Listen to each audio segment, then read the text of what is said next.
तो welcome guys, नमस्कार है दोस्तों आप सभी का। और आज हम लोग बात करने वाले हैं, जितने भी लोग सोशियोलॉजी ऑनर्स कर रहे हैं, बीए सेमेस्टर 3 में हैं, ठीक है। तो बीए सेमेस्टर 3 सोशियोलॉजी यानी कि समाज शास्त्र, और स्पेशली मेजर पेपर 4, कौन सा पेपर, मेजर पेपर 4 के बारे में बात करेंगे, ठीक है। तो देखिए, सोशियोलॉजी मेजर पेपर 4, इस पेपर में काफ़ी ज़्यादा टफ क्वेश्चन आए हैं और पूछा गया क्वेश्चन पेपर है प्रीवियस ईयर, वही मैं दिखा रहा हूँ, ठीक है। सोशल रिसर्च एंड स्टडीज़, ठीक है, यानी कि सामाजिक अनुसंधान और क्या बोलेंगे इसको, सॉरी, एस्थेटिक्स है, सामाजिक अनुसंधान और सांख्यिकी, ठीक है, इससे रिलेटेड क्वेश्चन है। और इसमें आपको सोशियोलॉजी में मैथ देखने को मिलेगा इस पेपर में। तो चलिए देखते हैं इस पेपर में मेजर पेपर 4 में किस टाइप से क्वेश्चन आते हैं। बात करें पेपर की, तो पेपर एक गवर्नमेंट यूनिवर्सिटी के द्वारा है, 22-26 का पेपर है। आप किसी भी यूनिवर्सिटी से हो, अगर आपका सब्जेक्ट यही है तो पेपर काम दे देगा, ठीक है, चाहे किसी भी यूनिवर्सिटी में पढ़ाई करते हो। टाइमिंग 3 आवर रहेगा। अब देख लेते हैं, तो यहाँ पे आपके जो पेपर है 2 भागों में बटा है, group A and group B. अरे यार, पानी प्यास लग गया और यहाँ पे जो पानी है नहीं है रे भाई। चलिए, इसको वीडियो को कंप्लीट करने के बाद ही अब जाऊँगा पानी वानी पीने। तो हमारा क्वेश्चन है ग्रुप ए में 1 मार्क्स वाले 5 क्वेश्चन, फिर आपको 5-5 मार्क्स वाले 2 क्वेश्चन देखने को मिलेंगे, ठीक है। बाकी सभी आपके 15 मार्क्स वाले हैं। तो हमारा पहला क्वेश्चन है, कौन पहले आता है, सिद्धांत या अनुसंधान, ठीक है। कौन पहले आएगा बताइए, सिद्धांत आएगा या अनुसंधान आएगा। विच कैम फर्स्ट, थ्योरी और रिसर्च। तो देखिए, ये आपके दृष्टिकोण पे डिपेंड करता है कि कौन पहले आता है, ठीक है। पहला ऑप्शन है सिद्धांत, क्योंकि अन्यथा आप अंधेरे में काम कर रहे हैं। बी नंबर है अनुसंधान, क्योंकि यही एकमात्र तरीका है जिससे आप एक सिद्धांत विकसित कर सकते हैं। और सी नंबर है, यह आपके दृष्टिकोण पर निर्भर करता है, ठीक, it depends on your point of view, ठीक है। तो ये आपके पॉइंट ऑफ व्यू पे निर्भर करता है। यह प्रश्न निरर्थक है, क्योंकि आपके पास एक के बिना दूसरा नहीं हो सकता। इसलिए मैं बोल रहा हूँ कि यह जो है आपके दृष्टिकोण पे निर्भर करता है, कौन पहले आया। अब ये क्वेश्चन दूसरी तरह हो गया कि मुर्गी पहले आया या अंडा ना। अब बताइए, मुर्गी पहले आया या अंडा, बात बराबर है। इसलिए बोलिएगा कि यह आपके दृष्टिकोण, जब भी आप कोई पूछ लेना कि मुर्गी पहले आया या अंडा, तो बोलिएगा कि यह आपके दृष्टिकोण पर निर्भर करता है, it's depending on your point of view. बोलेगा ज़्यादा इंग्लिश छांट रहा है और इसका सही उत्तर वही होगा, ठीक है। उसी तरह से कुछ क्वेश्चन है कि it depends on your point of view, मुर्गी पहले है या अंडा, सबसे इजी क्वेश्चन और सबसे हार्ड क्वेश्चन, ठीक है। नेक्स्ट है हमारा क्वेश्चन कि हम यह जानने के लिए प्रासंगिक साहित्य की समीक्षा करते हैं। लेकिन ये क्वेश्चन का आंसर मुझे मिल गया, मैं सोचा नहीं था कि मुर्गी पहले है या अंडा, इसका आंसर क्या होगा। साइकोलॉजी में इसका आंसर मिल गया, ठीक है। और साइकोलॉजी कर रहे हैं हम लोग, सॉरी, सोशियोलॉजी कर रहे हैं और साइकोलॉजी के टाइप से कुछ क्वेश्चन है आपके यहाँ पे, ठीक है। क्वेश्चन है हमारा कि हम यह जानने के लिए प्रासंगिक साहित्य की समीक्षा करते हैं, ठीक है, सॉरी, कहते हैं, क्या कहते हैं, we review the relevant literature to know, ठीक है। तो देखिए, ऑप्शन देखते हैं और उसके बारे में पता करते हैं। तो ऑप्शन ए है, विषय के बारे में पहले ज्ञात करते हैं। क्वेश्चन क्या है कि प्रासंगिक साहित्य की समीक्षा करते हैं। कौन करते हैं प्रासंगिक साहित्य की समीक्षा? ऑप्शन ए है, विषय के बारे में पहले से ज्ञात है, हाँ ये तो होता है जी। बी नंबर है, विषय पर कौन सी अवधारणाएं और सिद्धांत लागू किए जाते हैं, ये भी होता है। सी नंबर है, विषय में प्रमुख योगदानकर्ता कौन है, तो ये भी है। तो राइट आंसर हो जाएगा दोस्तों, जब ये सभी है, ये है, तो राइट आंसर हो जाएगा उपरोक्त सभी, ऑल ऑफ दिस, ठीक है। चलिए आगे बढ़ते हैं। क्वेश्चन नंबर 3 हमारा कि मात्रात्मक, क्या, मात्रात्मक अनुसंधान में माप का महत्व यह है कि क्या है, the importance of measurement in quantitative research is that, ठीक है। तो मात्रात्मक अनुसंधान में माप का महत्व क्या है? देखिए, ऑप्शन ए है, यह हमें लोगों या मामलों के बीच बारीकी अंतर बताने में अनुमति देता है, बिल्कुल अनुमति तो देता है बारीकी अंतर बताने में। बी नंबर है, यह एक सुसंगत उपकरण या मापदंड प्रदान करता है, हाँ ये भी बात सही है कि यह हमें प्रोवाइड करता है कंसिस्टेंट डिवाइस, ठीक है। सी नंबर है, यह अवधारणाओं के बीच संबंध की डिग्री का सटीक अनुमान लगाने की अनुमति देता है, तो ये भी सही है।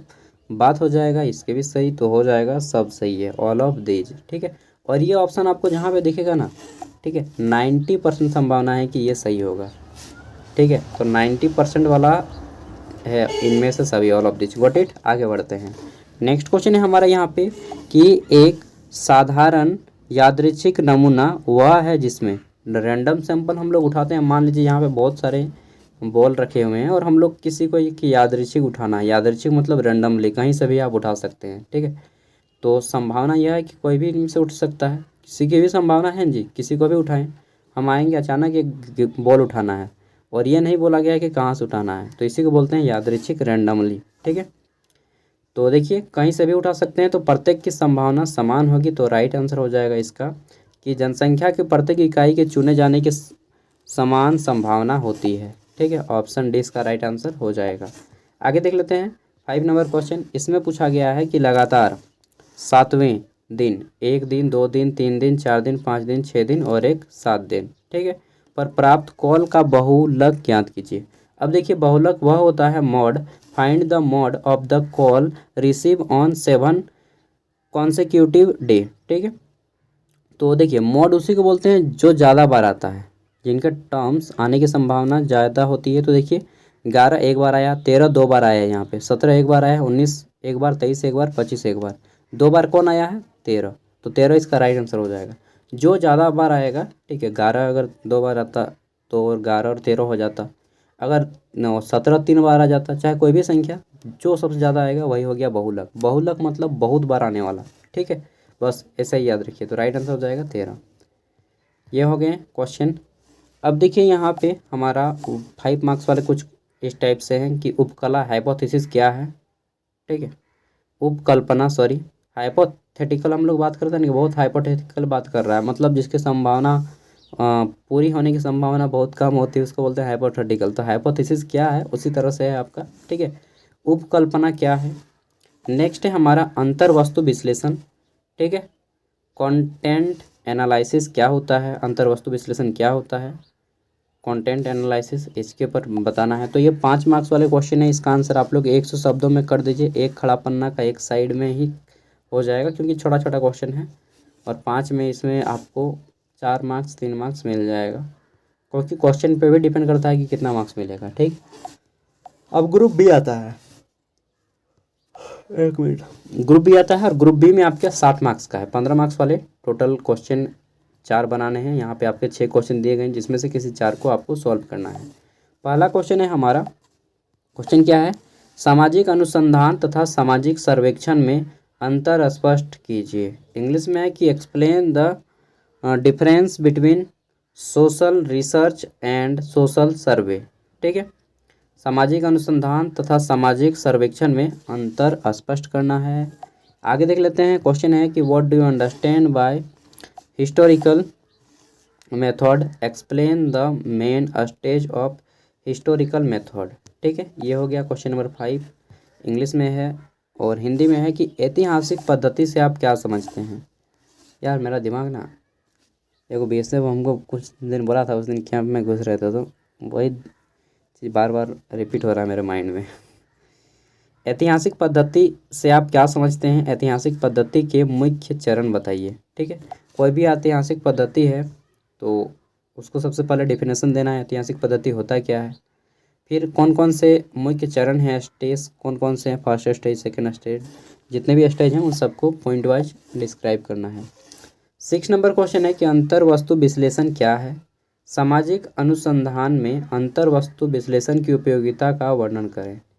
इंग्लिश में देख लीजिए, क्वेश्चन है कि व्हाट इज कंटेंट एनालिसिस। ठीक है, कंटेंट को एनालिसिस कैसे किया जाता है इसको भी बता देना है।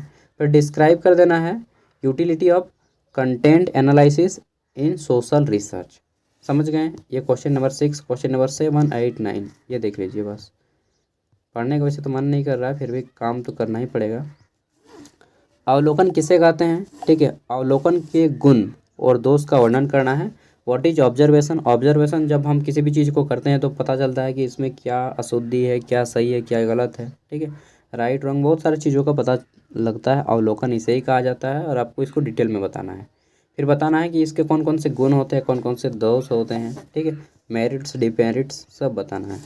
फिर है हमारा व्यक्तिक अध्ययन, व्यक्तिक अध्ययन राइट और note on case study method, व्यक्तिक अध्ययन, ठीक है, पद्धति पर एक निबंध लिखना है। नेक्स्ट है हमारा 9 नंबर कि इन ईच फैमिली